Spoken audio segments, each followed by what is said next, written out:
இந்த வீட்டோட first mini vlog இதுதான். காலையில் பிரேக்ஃபாஸ்ட்டுக்கு 2 ஆப்பிள் வந்து கட் பண்ணி தோலெல்லாம் எடுத்துகிட்டு பாயில் பண்ணிவிட்டு த்ரிஷன் குட்டிக்கும் நஷு குட்டிக்கும் கொடுத்தாச்சு. 2 பேரும் சாப்பிட்டுட்டு ஹாப்பியாக விளையாடிட்டு இருந்தாங்க. அதுக்கப்புறமா லஞ்ச் குக் பண்ண ஸ்டார்ட் பண்ணிட்டேன்.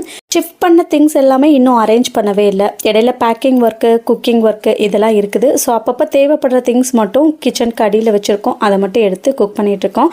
ஸோ 1 by 1 வந்து எல்லாத்தையும் அரேஞ்ச் பண்ணலாம் அப்படின்னு பிளானு. அம்மா அப்பா தங்கச்சி எல்லோரும் வந்ததுக்கப்புறமா உருப்படியாக சமையல் கூட வந்து பண்ணலை. எதுவுமே ஸ்பெஷலாக இல்லை, இருக்கிறத வச்சு சமாளிச்சுட்டு சிம்பிளாக தான் குக் பண்ணிக்கிட்டோம். ஸோ இன்றைக்கி சண்டே அப்படிங்கிறதுனால கொஞ்சம் ஸ்பெஷலாகவே வந்து ரெடி பண்ணியாச்சு. சிக்கன் பிரியாணி தான் இன்றைக்கி நான் ரெடி பண்ணேன். தங்கச்சி வந்து சிக்கன் கிரேவி ரெடி பண்ணான். So chicken biryani, chicken gravy, raita, அதுக்கப்புறமா மட்டன் குழந்தைங்களுக்கு எடுத்து சூப் எடுத்து அதை வந்து ரைஸோட மிக்ஸ் பண்ணி 2 பேருக்கும் ஊட்டி விட்டாச்சு. சூப் எடுத்ததுக்கப்புறமா அதில் மட்டன் குழம்பும் ரெடி பண்ணி ஹாப்பியாக எல்லோரும் உட்காந்து சாப்பிட்டோம்.